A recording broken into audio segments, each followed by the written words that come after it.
The Mandalorians are not a mystically inclined people, but my quest for knowledge after a chance encounter has led me to summon a dread entity from the depths of dark Elathurian, a wizard of the night spirit, one called Mr. Joe Bongiorno. Thank you so much for joining me here today. Thank you for having me. Yeah, I'm I just What an wanted to intro. thank you. Yeah, to start off, I just wanted to congratulate you on finally getting the final edition of this out. Thank you. It's it's been many years, so I appreciate that. Yeah, no, I remember back in 2018, was it the first time you put it out on your site, and my mind was absolutely blown to smithereens by how in depth it all was. Like I've always considered myself pretty well versed in Star Wars lore, but man, I just remember keeping a tab on Wikipedia open to look up stuff from basically every page. It's well, I guess not every page because it was all scrolling on one web page because that but you know, so yeah, it's super clear. You're extraordinarily well versed with some of the most obscure material out there. So dare I say, I Thank think you're the you. foremost authority on the like quote unquote forgotten stories of the early expanded universe stuff. Like so, bravo, bravo. Well, thank you. Thank you for saying that. A few people have mentioned that they kept Wikipedia open on the side to search, races and places and names. The obscure is sort of my area that I feel most connected to because that's what's most neglected. Everyone, myself included, big fan of the main cast and their adventures, but it began to be these role playing game magazines and odd sources of things that maybe people don't know about. That sort of intrigued me even more. And in particular, the Marvel UK material, which I had searched seems like years to find before in the pre eBay days. So it was when I finally did. It was like a mind blowing, as you mentioned earlier. I had that same reaction, and I suppose I wanted to give that reaction to others. Right. Yeah. There's a there's such a plethora of like ultra obscure because even pre everybody says Timothy Zahn was the start of the expanded universe, and that's he kick started it in a way, but that's not exactly accurate. There's so much material that I guess I said, yeah, quote unquote forgotten. That's be it comics, be it well, I guess they mean that he started it in terms of novels, but even before that, there was Splinter of the Mind's Eye and whatnot. There was a Brian Daley trilogy. There was Of course. the L. Neil Smith Lando Calrissian trilogy. There were newspaper strips. There were the Marvel comics. Um, and that's sort of the start of it, really, because those became obscure in large part because they had gone out of print. Right. So by the time Tim Zahn and Kevin Anderson and others were sort of re-kickstarting the expanded universe, a lot of people were struggling to find, or even know about these older stories. So it took, in large part, for many people, it took Dark Horse reprinting them I was about to in the say classic the powers. Devil Wars Yeah, stuff. Had yeah, it not been for yeah, those, but yeah. Those are amazing. They hadn't seen U.S. shores with with the sole exception of this paperback book that Marvel had put out called Four New Adventures in Full Color. And there was a sequel to that called Star Wars 2 World of Fire. which contained the Chris Claremont stories, Cold World of Fire. But those were super super hard to find back in the day, particularly that first one. Let alone the other Marvel UK stories, which had not seen reprint at all in the US, which included the Steve Moore and the Alan Moore stories. So when those came out, that was a revelation. I was like, wait, Alan Moore wrote Star Wars, like the That Alan still blows Moore. my mind. That's still. I was, I was gonna have this as a later question, but do you know at all if Alan Moore is aware of your contributions to expanding upon the Bedlam spirits and what, or I guess architects now is I guess is the proper term. Right, yeah, all of the above. I not to my knowledge. If I could get in touch with Alan Moore, I would send him a book just purely for courtesy's sake, and no other reason. But just to say, hey, these short stories that you wrote, you know, very much inspired me, and I know they inspired others. And I expanded on it in this book. Read it at your leisure or not at all, whatever the case is. But I would just like to tell him that, if nothing else. Fair enough. Fair enough. Yeah.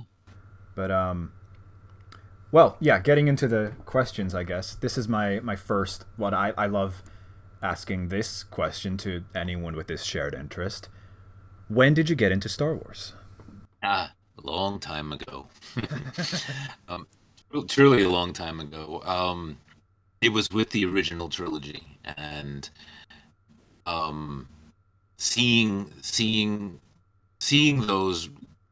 I was To back up a little bit. I was kind of prepped for them because I had been a big fan of Lost in Space prior to having seen Star Wars. So, So there was like space some opera, space familiar or yeah, interest. that was it. It was in my blood. I would religiously come home and watch Lost in Space, and then it was backed up by Land of the Lost, Marty Krofft show. Um, so when Star Wars hit, that was it. I was done. I was, and then my dad brought home some issues of the Marvel series, and I was aghast because I was like, wait, the story continues in these pages. Like, I couldn't believe it. I was beside myself. With the newspaper strip, I would cut them out.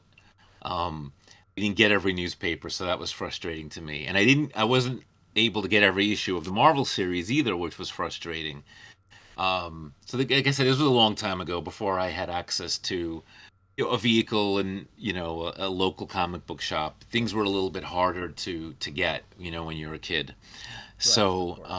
and then Splinter of the Mind's Eye when I was in my mom's favorite department store, which was Alexander's, and on the third floor they had toys and books and records, and I'll never forget like coming upon that seeing that book there and saying, "Whoa, what is this?" Like it blew my mind. So I was, and I had accepted those stories like immediately, like that this is canon. Like there was not even a question in my head that this is all part of the story, and you know, um, I loved every little bit of it, and I read all that stuff again and again and again.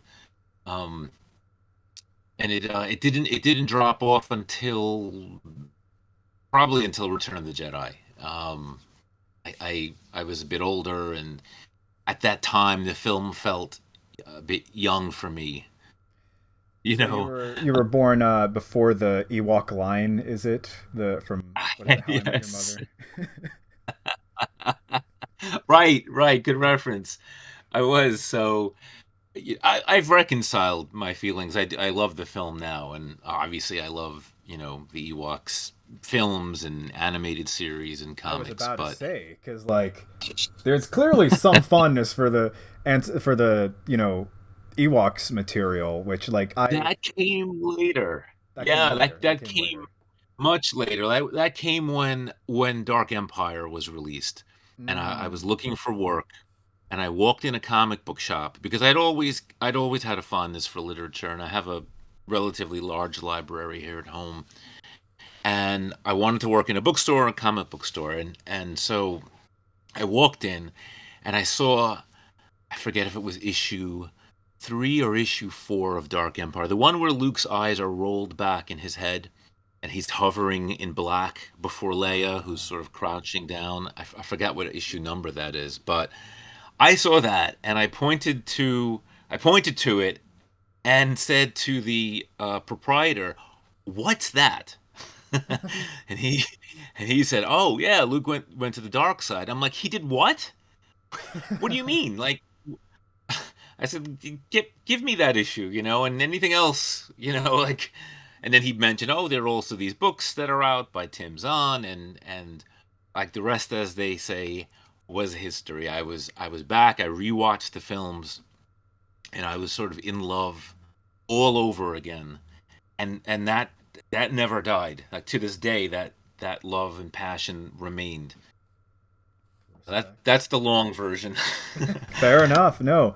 Yeah, So you're part of the original generation of Star Wars fans. You got see that I I am. always find the this perspective of yeah, your generation fascinating because like I'm a lot younger. I my first Star Wars media was Clone Wars 2003 Cool. and some of the Quinlan Voss comics. But Nice. similarly to you, to me there was never a um as you said, you saw. Oh, they're continuing the story. There was never a distinction between the main film works and the expanded works. It was all just Star Wars. Yeah. It's like Yeah. it always baffled me when I'd go online and see people like ragging on expanded universe stuff, and I'm like, what? There's never a distinction to me. But anyway, I've never understood that either. But you mentioned the Quinlan Voss comics, and it's funny because my friend's son, like while we were waiting for Revenge of the Sith, to open in theaters, like literally like in the parking lot, like hours ahead, I gave him the Quinlan Voss comics. I'm like, read oh these. really? These lead up, yeah, these lead right up into Revenge of the Sith. And he had the same, reaction. He was loving every minute of it. And then of course, then we went to see the film, and it was like he's like, I felt just like it was continuing. So Yeah. I was like, that's what it's all about, man.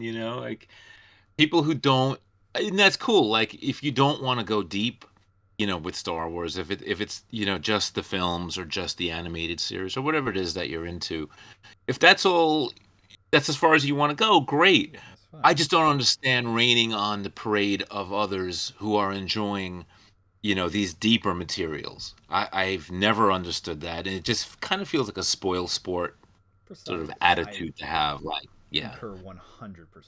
yeah, like, oh, I don't read that, so therefore, it's not, it's not. Well, it's your choice not to read it, and that's great, but that doesn't give you the authority to determine that these aren't canonical because you say they're not. But for Exactly. you, it's not cool. Yeah, Because I mean, even with the films themselves, like people say, okay, if it wasn't a George Lucas thing, it's not. It's like, well, even the films themselves were collaborative that's right. productions by nature. Like that's 100%. how Yes, the sole une create. I'm not sure that's not a word in English. The sole thing that one person has complete control over is like writing, and that's not even always the case. But like, that's correct. Yeah. but We're a product of what we're influenced by, and particularly in filmmaking, oh, as of you noted, course. that is so collaborative. And Lucas did have help in the writing department. And like I've since become a big fan of Lee Brackett and of her husband Edmund Hamilton. Lee Brackett, who was considered the queen of space opera, and her husband, who's considered one of the fathers of that genre. Like, if you think they didn't have a huge influence on that script that she wrote, which was by and large adapted into the film that we know with some slight changes. Um, and of course one major one with Luke being Vader's son. Um, but 95% of that film is Brackett, and I should say Brackett and Hamilton since they co-wrote together and helped each other on projects. So like that's something a lot of people don't know. How big their influence is, and even before she got involved, I mentioned this recently, but Edmund Hamilton invented the lightsaber in 1933. The story was called The World of Kaldar, and he describes it to a T. Like he calls it a laser sword, which I think Lucas also uses that term He in does. He in one of the does. Star Wars films. Yeah. Yeah. And So I mean, he was drawing from older space operas. I always say this, like Star Wars didn't just pop out of the ground, like of like course, fully formed. I mean, there, George there, always cites Flash Gordon and Kurosawa Akira, but there's a lot more to it than and of course the you know his World War II student film stuff, but people don't realize that there is an older tradition that more or less he there isn't fused. exactly right. There's an older visual tradition that he's drawing upon, and then there's an older literary tradition that he's drawing upon. Sometimes to the point of we're past homage. So but that's another story that we can discuss at another time. Hollywood did that a lot, and authors even plagiarized other authors to some degree or another. It was kind of, like with Burroughs, like not only did were people influenced by Burroughs, but they were actually building their stories on his world, on his Barsoom or Mars, as you call it. Like I mean, like numerous authors The were copyright law unofficially was writing. not very well enforced back in the day. They were careful to not use certain, like, so you don't see Tharks and you don't see the word Barsoom, but the landscape he creates and the types of um, uh, cultures that he creates, the types of aliens that he creates, you just see an expansion of that, just put in a different time period or put in a different place so It's that very it could all clear. sort of fit. Yeah, it's and Lee Brackett was very open about that herself.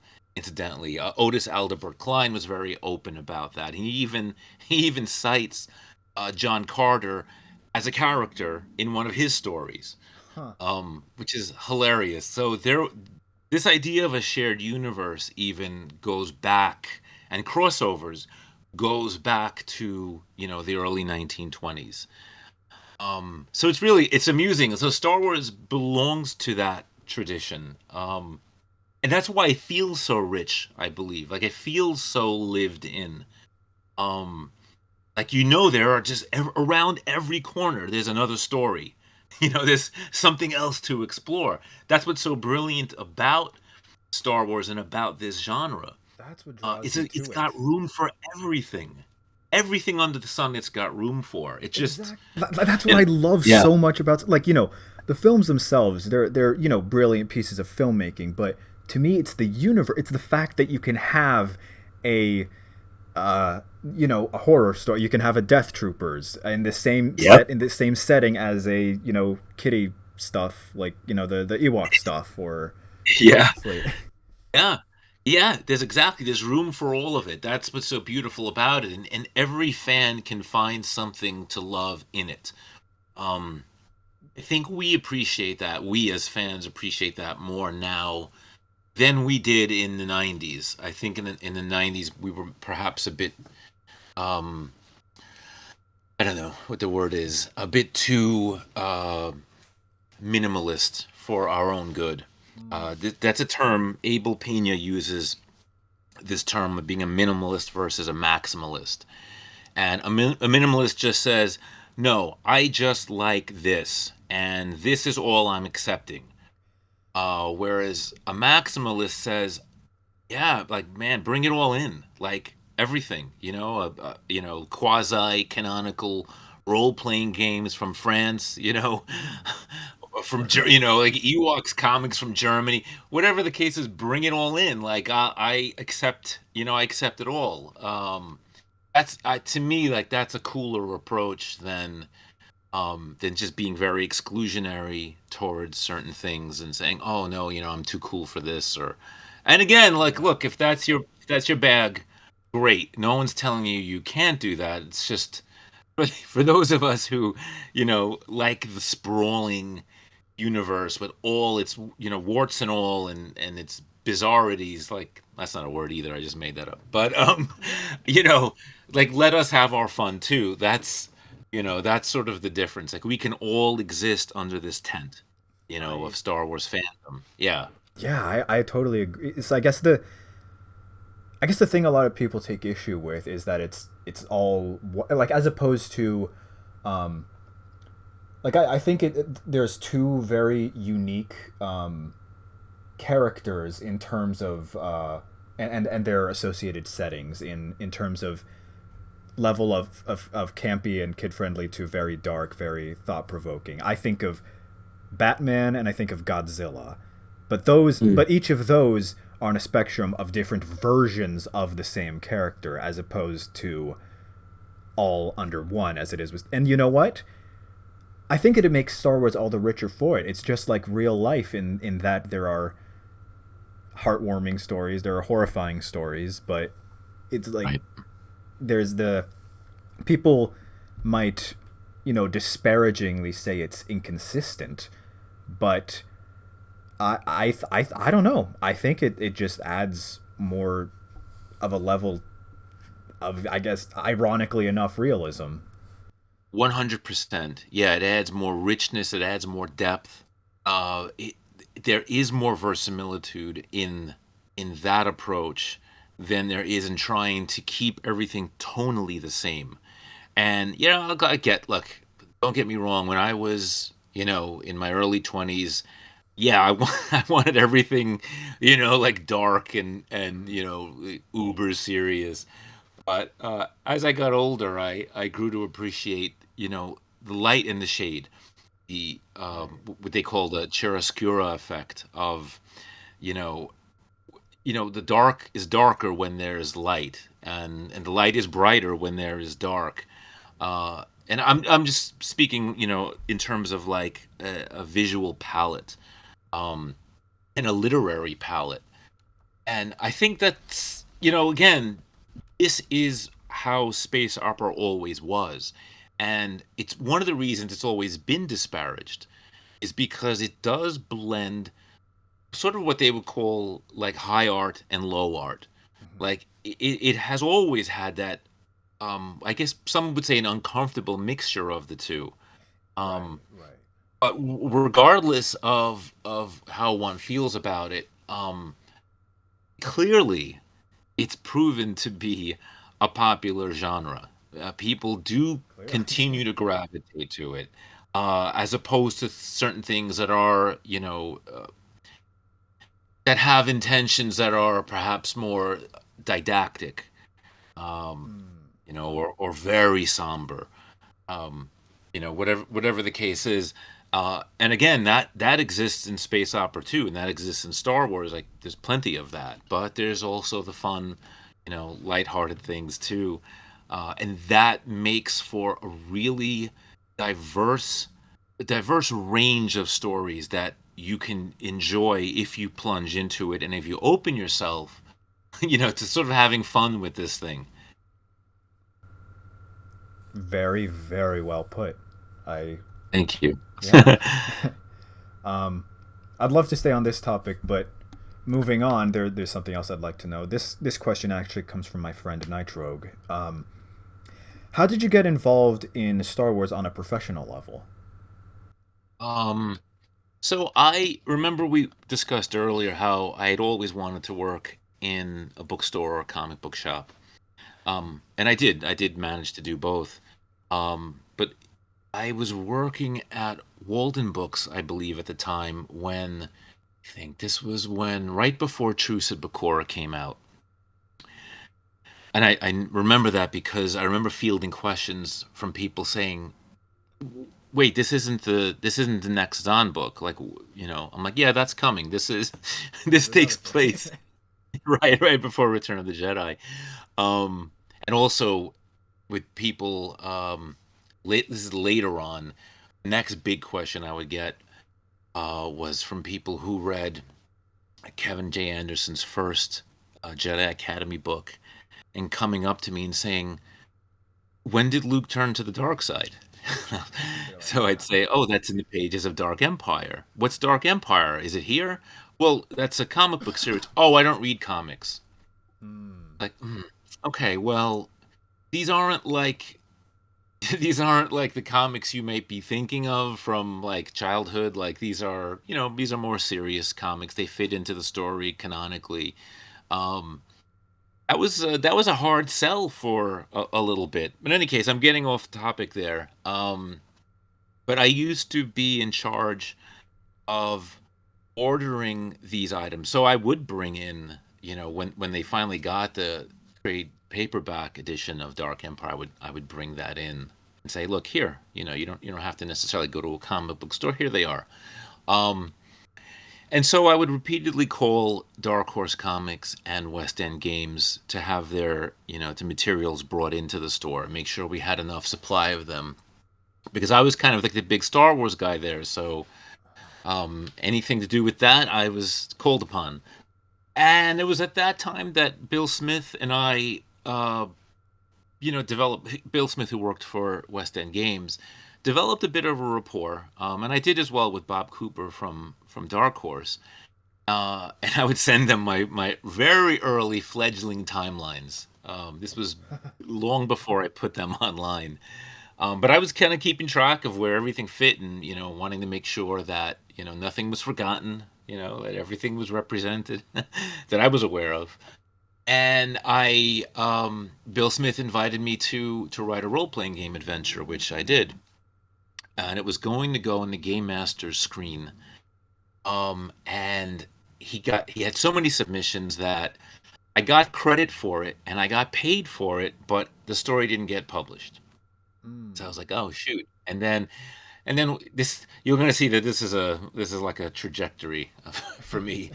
Um, and then West End Games had problems because of the owner's ties to Bochi Imports, which was his family's shoe business, and that company was sinking, and he was funneling money from West End Games into Bocce Imports. Oh. Yeah, and that didn't work. It wasn't working, and so they lost the license. Sadly, and the Wizards of the Coast, I think, immediately picked it up. Not maybe not immediately, but a short time thereafter, picked up the license. And then they ran with it for a bit, and they did some great things too. But the system was changed. It went from D6 to D20, which I know is a sore spot for, some hardcore old school gamers. Mhm. Mm. So that's pretty much how it began. And I'm also friends with Rich Handley, who lives about a half hour from me. In fact, I'll be seeing him tomorrow. Oh wow. We have books to exchange. Yeah. Um, so he was writing for the Star Wars Insider at the time, and I wanted to pitch this idea that I had to really bring the Marvel series back into focus, which they hadn't been, which I was never happy about. And so we did. We pitched the first issue of Star Wars Gamer had our article, Marvelous Aliens, I think it was called. And then we were going to do cult encounters and then supernatural counters after that. Right. And And one then thing it's led to history. another. Yeah. Then Yeah, it's I like the history. gamer. Yeah, gamer was history, and Rich was having sort of his own issues with Lucasfilm at the time, through no fault of his own. But that's not my story to tell. And that kind of got that cult encounters and supernatural encounters sort of got shelved for a bit. So when hyperspace emerged, if you guys remember, this was the paid portion of the official site. I approached Pablo and said, "Hey, we've got these, this one completed Pablo story. Hidalgo, right? Yeah, yeah, Just for and we've audiences. got Yeah, yeah. Sorry, I need to use last names. I had known Pablo. We all, I mean, so Abel, Rich, myself, Dan, and Jason, we're all friends with Pablo. Years before he worked for Lucasfilm, we were all kind of fledgling writers at the time, and we had formed this group called the SWFA to kind of have a place to voice our, I should say, their problems with West End Games who hadn't been paying them.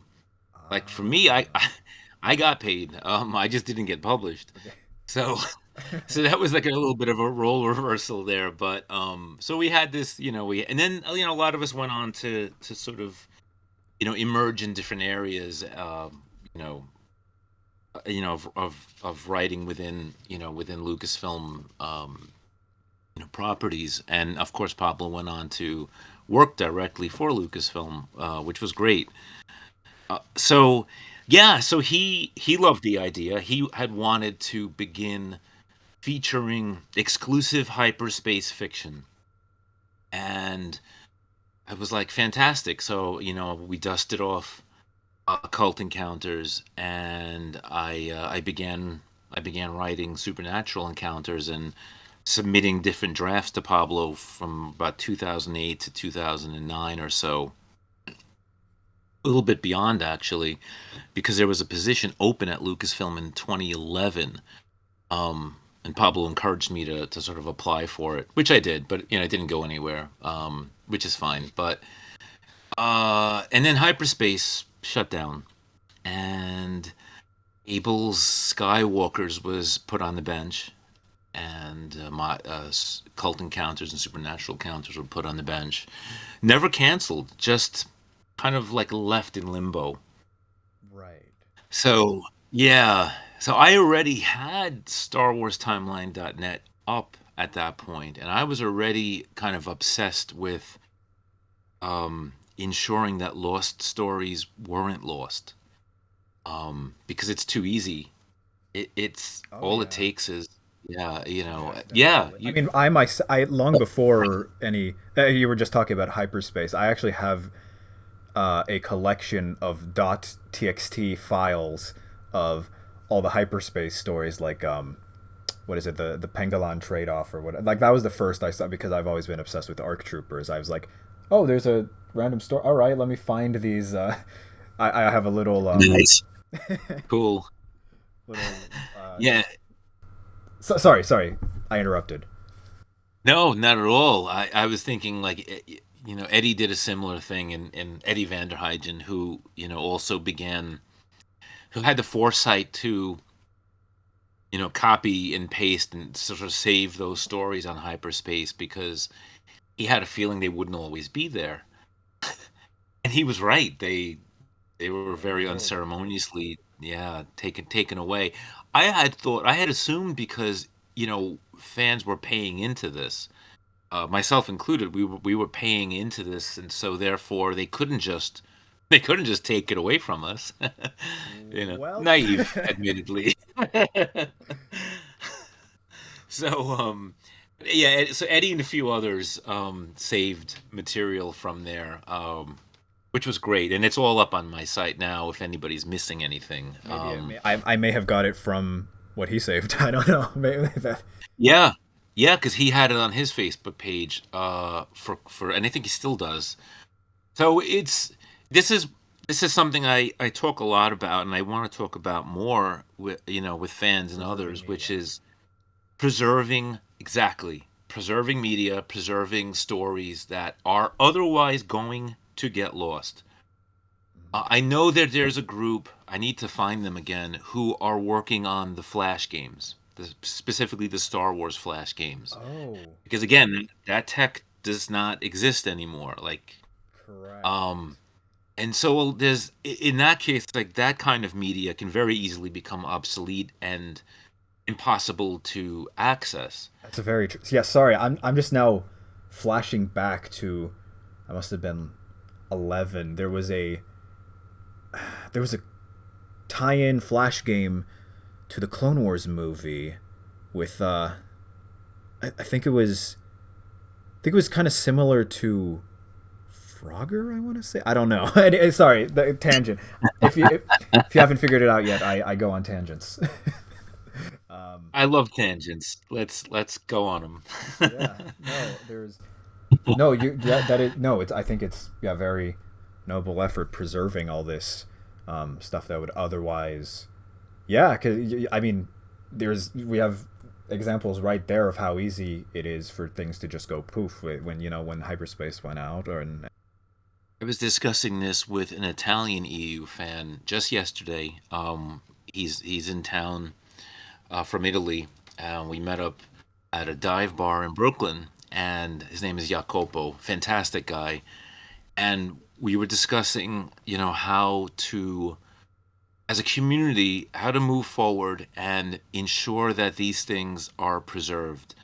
And that includes, obviously, that includes things that were never released. So, you know, I reached out to Ken Flint, as some of you know, and we together worked on Heart of the Jedi and got that out to fans, for which I'm very grateful to him. yeah Because I mean not well everyone, done on yeah, that. thank I you. mean, But also Ryder Wyndham, any offered chance of me. finding what was it called the shocked escape from Dagu?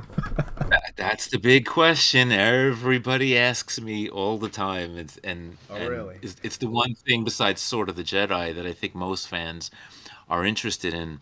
And so I'll tell you what I know of that. I'd spoken to William Dietz, I don't know, I want to say about 5 or so years ago, and he said to me that, oh, but I can't share it because um, Licensing it issues. there's I signed a contract.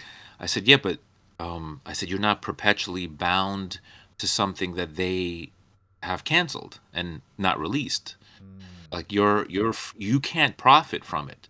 You can release it for free to fans. That's what we're doing. That's what Star Wars Timeline.net is doing. Um, and just they have no problem with that. And I mentioned, Ryder Wyndham's Adventures in Hyperspace and Ken Flint's work, and I said I'm working on my own book, which I'm hoping to have, released by Lucasfilm. Um, and there's always that hope. In fact, I recently spoke to them about it, but um, you don't need to fret over that. And he said, oh well, I'll speak to an attorney. And I said, okay, well I'll contact you again, in the future. mhm. And so a week ago I did just that. Oh wow. And I wrote to him and I said, yeah, listen, I said, Bill, I released my own book. It's out now. I said I even produced physical copies for contributors at cost. I said, and we're just looking to, release your story on online on my site or any site of your choosing, so that fans can read it because you have a lot of fans that are very, very anxious to read this story. And I'm awaiting a response. Fair I, enough. I, yeah, fair enough. I'm hoping that there will be a response after all this time. But I don't know, like they're scared. Like a lot of guys think that, Disney's lawyers are going to come after them, but that's generally speaking not how contracts work. Now that said, um, now his name is escaping me, but there was one author, I think the author of Nightfall, which also was remains unreleased, who said he signed an NDA, that he was actually paid to not release it in any form. Oh really? Yeah. Now that's an unusual situation. Um, uh, So there, and there needs to be a specific do not. In there most needs to cases, be, yes, once something yes. is canceled, it's fair game. In terms of I think it's John Michael Friedman. I don't quote me if that's not the correct author, but that's the name that pops into my head right now. Yeah, because I had approached him and at the time he was more abrupt and was like, no, I can't do that. I was like, oh, okay, and then didn't didn't respond to any follow up Fair enough. questions. But someone else, one of the fans in the Discord, said that there was that he had signed an NDA and was he revealed this to somebody, I don't know who. And that's look, that's fine. That's not something I understand or would ever do because in the final analysis, these things only help.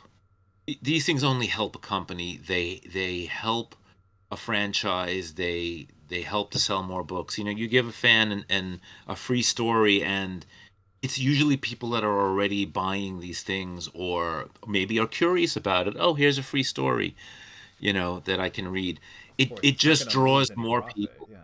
Not right. You've already canceled this. Like from the perspective of a business perspective, like, all right, Lucasfilm, you've already canceled the story.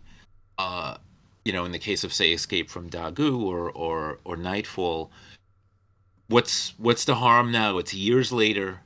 This particular publishing program is over. What is the harm in why would you have an author sign an NDA? That's it's a bit unfathomable to me. But maybe there's an aspect that I'm not seeing, and that's fine. Look, he agreed to it, he signed it, all well and good. But I don't recall that William Deeds did, and I know that other authors certainly did not, and were not asked to. So, my goal is to work with what's available, before it gets lost. Before the author dies, not to get morbid, but these things happen, and their stories are thrown out. They're on computers and they get tossed.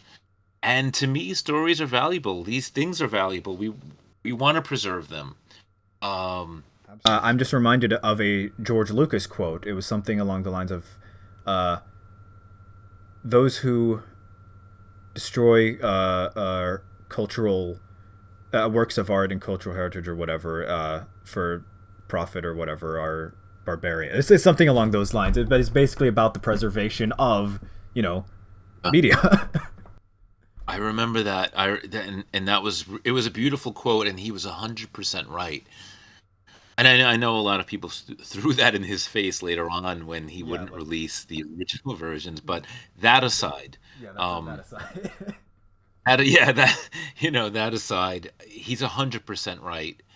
Um, these, you know, these stories matter. I continue to try and will continue to try to work with authors to release their stories, and some are gone already. Margaret Weiss's Legacy of Doom, that's gone. I've spoken to her. That's unrecoverable. Oh, that's You unfortunate. know, I have I have a few pages from Jim Bakey's prequel comic, um, that I'm still trying to get the remaining pages of. It's not enough even to release yet. I think it's maybe 4 or 5 pages, of a 22 issue comic. And I do have another lead, so that's something I want to pursue this coming week. Is Wow. see if I can get my Look at hands you. on the You're the remaining. real archivist. You're going off to Korriban finding holocrons. It's it's just it's almost like like Arhul himself. Like it's an obsession. Like I couldn't not do this if I wanted to. Because these are the things that keep me up at night. Like, oh, and like it's not just me. Like it's not even just fans. Like Jim Bakey's heirs also want this to be preserved. They're the ones who sent me what they had. So it's because look, there's not going to be any more art or stories from Jim Bakey. So let's get what we can get, and put it out there. It's the same when Veach and his wife passed. Lightsider was something I was grateful to have had and been given. And you don't hoard, you don't hoard these things. These are things you share with the community. Right. Now, I was not allowed to share it really prior to then, because Veach had wanted to develop it into something else, a non-Star Wars. project, which he never got around to do. Yeah, and so I was sort of forced to keep it under wraps as best I could. But once he and his wife passed, then it was time to get it out there. And that it was another kind of missing piece, that takes place between Dark Empire 1 and 2, and it helps uh, contextualize Dark Empire 2 a bit better. If you've read it, if you've read Lightsider, you Yeah, know I what need I'm to talking. put it on the list immediately. It's here. It's on the Discord server.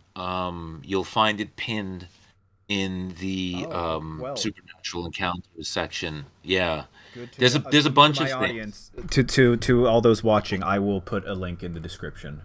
Thank you, and I'll eventually, well, sooner hopefully than later, make it available on StarWarsTimeline.net. It's been a bit of a whirlwind around here since Legends Con, and I haven't had the opportunity to really update the site in the way that it needs to be, and that includes some of the things that I shared with you guys that needs to be shared on publicly on my site. Mhm. Um, so yeah, so sorry, and please be patient while whilst we redecorate. Yeah, no worries. So, one last question before we dive into talking about supernatural encounters proper, but more about you. So, what are some of your interests outside Star Wars? Like, I read your article in a more civilized age. For our audience, that's a compilation of essays and tidbits from various EU authors about their works and analyzing Star Wars and whatnot. So yours was the myth of redemptive violence, which, by the way, is phenomenal. And to our audience, I say you should really check out. But Thank you. your Thank you knowledge so on varying mythologies and theology is evident. Um, I also feel that that knowledge painted a lot of this work as well. Is that a correct assumption? Yeah, that's 100% correct. That's been a hobby that I've pursued whenever I have time since I was young, and continue to. I find it endlessly fascinating, um, and so it can't. I don't. I don't even know how conscious. Sometimes things come out. Like the writing process for me is a mixture of conscious and unconscious. I know that maybe sounds weird or pretentious. I don't mean it to. It's just I find I find later on that when I reread something I've written, I'm like, oh, that's in there. Oh, all I right. didn't I, even I I realize. see how that. Yeah. No, I It's totally understand that. I've helped a friend of mine write a book. Check out Realm Wars: Eyes of the Descendants out on Amazon now. um, cool. Nice. um, but no, that's one I've had this exact same conversation with said friend. That he's like later on realizes is like, oh, that's speaking from I didn't even realize. I apologize. I interrupted you again. No, no, not at all. I'm grateful to hear that this is a process that others have gone through. Because trying to sometimes explain it can be for a writer it can be actually a little hard to sort of because it almost has like a it's not an everyday occurrence that I think people who aren't involved in the arts can fully appreciate. I think they oftentimes think that it's often just um, that it's very very conscious. But Robert E. Howard used to talk about how Conan spoke over his shoulder. Mm. Um, and I always found that to be accurate for myself. And Tolkien, of course, spoke of the act of writing as an act of subcreation, uh, which it involves an almost like a flow from sort of like one plane to another. I And guess I that would I be find that. that interesting. Oh, sorry. No, please go ahead. No, just the way you phrase that really made me think of like Jungian stuff, or even like Plato's like realm of forms or whatever. It's like, um, Yeah, absolutely. there are different interpretations for how what this means and how it actually functions, and I'm fascinated in all of those interpretations because I think there's a lot of truth there. Um, but I don't try to analyze it as much as I'm grateful for it when it happens. And so, like when Arhul and Q9 in the book have these debates and dialogues and little arguments and oftentimes I describe it as I'm just jotting it down. Like I'm just overhearing this conversation, you know, from a corner and like writing it down as quickly as I can. I'm like, "Oh, excuse me, can you repeat that?" Like what because I don't know where it comes from. I can't tangibly put into words how that happens. Um and so I'm just grateful that it does and I run with it. So, and yeah, there's of course, in the editing there's polishing and but even there I oftentimes feel like, "Oh, I'm hearing it clearer now," in the editing process. Like, "Oh, I'm understanding what they were saying better." Hmm. So it's a weird thing, man, but it does come from what the question that you asked. So, so that your listeners don't think I've completely gone off tangent, No, no, no. which is which is your influences. Like, so my influences do include theology and mythology and obviously space opera, but also horror and fantasy and science fiction. Particularly going back, particularly with the sort of the beginnings of the genres.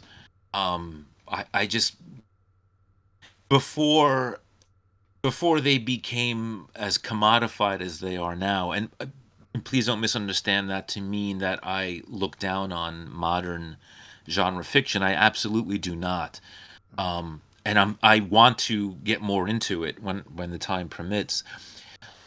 Because I do think there are some great things happening now. It's just that if you go back in time, there was less of a commercial, I should say, corporate approach to this. I can see that. Writers didn't think that their books were necessarily going to become movies, and they were writing with a different background, a different approach.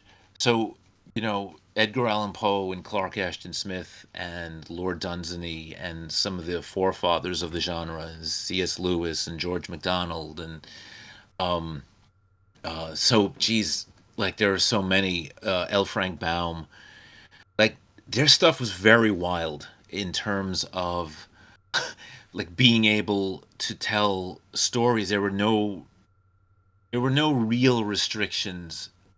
Again, for I should back up a little bit there, depending on what they were working for. So there were some restrictions. Like Weird Tales had moved against anything that felt a little too sexual. So some of Clark Ashton Smith's stories were rejected for like they felt it would cross the line, and it really was something very tame. But they were being like very like There's paranoid always, about that. I mean, Yeah, yeah. later on with the Comics Code Authority or whatever, and Yes, exactly. And writers found ways to work around restrictions, which is always a fun thing, like so when that happened, things kind of went a bit more underground or a bit more coded. And that's fun. Like that's a fun thing. Because that's sort of what we do. We find ways to circumvent necessity systems, that are in place. necessity is the But mother of when invention. is invention exactly 100%. But in these early years, you didn't have like, oh well, this is how it's done from a publisher. There was none of that. This, in the pre-Tolkien world, it wasn't, well, it has to be a trilogy and it has to be this. No, your imagination dictated where things went, and that's what fascinates me about the older pulp adventures and pulp adjacent adventures of genre fiction at the time. and the fact that they weren't as hardly delineated. Um, like so, like C.L. Moore, who wrote Jarell of Jory, and Northwest Smith, who is the first Northwest Smith being like the first Han Solo. Like he's basically him to a T, like years before Han Solo was He was born. the archetype. And Jarell of Jory is kind of like a proto Mara Jade in many respects. Really? Um, yeah, you have a redhead who's strong and who doesn't take anything from anyone. It's like this stuff. It's all that's what I'm saying. Like Star Wars emerges from this very fertile ground, but what she was doing was she was mixing in space opera and horror and the western and mystery, like and putting it all together. Clark Ashton Smith was doing the same thing. He was mixing genres. Um, and so there is no easy distinction when you talked about their fiction and say, well, what is it? Well, it's we now call it weird fiction, and we call it weird fiction because it's this amalgamation of different types and styles. And I love that because that's that means there are no boundaries to what your imagination can be. It doesn't have to be kept in a box. Um, it you know it doesn't have to be to conform to a predetermined set. Now, granted, that did exist. Science fiction, as it was defined by Hugo Gernsback and later by John W. Campbell, very much said science fiction is this, and there's a list of rules that they put to what it was. And they became very disdainful of space opera after a time, Mm-hmm. um, because it just wouldn't conform to that. It wouldn't do it. It continued to paint outside the lines. Um, and I postulate in the recent and I want to write a book about this at some point, but in the recent presentation that I gave about that, I postulate that they really are two different genres completely. And yes, that they spill over into each other, absolutely, but they have their own traditions going back, and they have their own approaches, and both are valid. Like we don't need to fight. Like you guys can be there and we can be here. I was grateful to have had Barbara Hambley in my audience when I gave this, and This was I at got to talk Legends to her Con? about it. This was at Legends Con, yeah.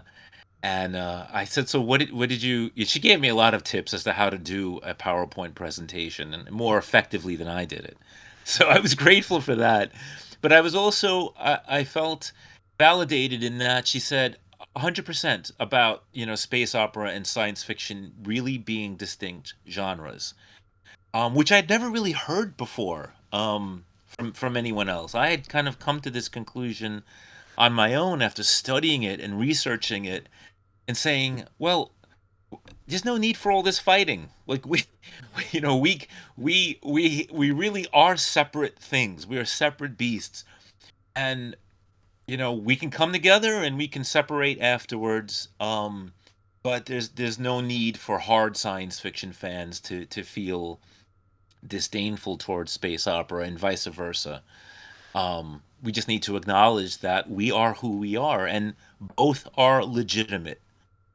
And That's the same. It's kind of like what we discussed earlier when we were talking about EU fans versus non-EU fans. It's like, listen, guys, it's all good. Like, yeah, yeah, like let's just get along. Like you do you, I'll do me. You know? totally like, and I mean, in my view, it's also a spectrum. Like you there, and there Yes. can be elements of both in either, because like to this day there are the constant arguments of like, oh, okay, is Star Wars no sci-fi isn't sorry, Star Wars isn't sci-fi, it's space fantasy or whatever. It's like, yeah, but there are a lot of I saw a video by EC Henry, I believe, fantastic channel, check him out, people. Talking about like how there are some like weirdly like realistic depictions of space stuff in Star, like even with one of the very first, like in the beginning of A New Hope, when the droid's escape pod breaks off from the Tantive 4, like the shot like perfectly matches a actual footage from Apollo. I want it some actual space capsule like that like footage. It's I get yeah. Just my point is Yeah, it's all a spectrum. 100% a spectrum because, and that's why, like, one of the first things I asked the audience was, so what is Star Wars? Is it science fiction? Is it fantasy? Is it, is it space opera? Is it space fantasy? Like what is it? And there is no wrong answer to that question. And that's because of the spectrum that you just mentioned. There is it's because science fiction now it has not followed the trajectory of Burnsback and Campbell's sort of criteria.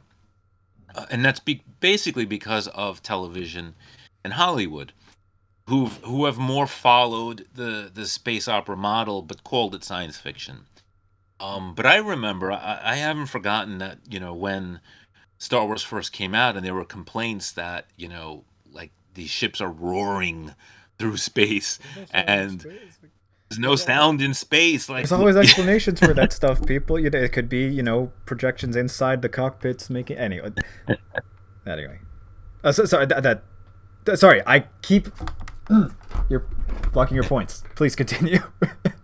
no, no, I mean, that's what I mean. Like, I don't know, maybe people just like to fight. I mean, maybe There is that's the that. There is reality that. that we have to come to is people just want to fight about things. But I have a different approach, and I want to create an atmosphere more of inclusion than exclusion, particularly when it comes to fandom, who are now so fragmented, Unfortunately, in yes. ways that yeah, that, unfortunately, it's a sad thing, and I do think it's correctable to some degree. Um, you know, because that was always going to be the case. I remember, like I was mentioning earlier, in the mid '90s, people saying, I don't accept Dark Empire as canon. I just don't. I don't think it fits with, the Zahn trilogy, and I don't like it. Okay, cool. Like that's fine. That is legitimate in for you. Just as it's legitimate for me to say, no, I love Dark Empire, and I absolutely, consider it, or even if I don't love it, I consider it, part of this universe. But it's fine for people to make their own determinations with these things, whatever works for you, because this stuff is supposed to be fun. Mhm. You know what I mean? The bottom line, like, this is art, this is entertainment, and we can have fun debating these things, but they shouldn't divide us. Um, it saddens me when that happens because I think maybe some people forget the spirit of the thing itself. Which is, Lucas is talking, I think, very seriously about the light and about staying within the light and what it means to be in the darkness, and the corruptibility of that. And I think we can take these lessons to heart. And this is what I said about, like, high art and low art. Like, Star Wars has both of those things. Like, that's the sort of the high art part, is that there are very serious discussions of philosophy and worldviews and how best to live Oh, the totally. lives we live. Yeah. I So later on, I actually have a whole section about philosophy stuff, but yeah, we'll get to that. Um, cool.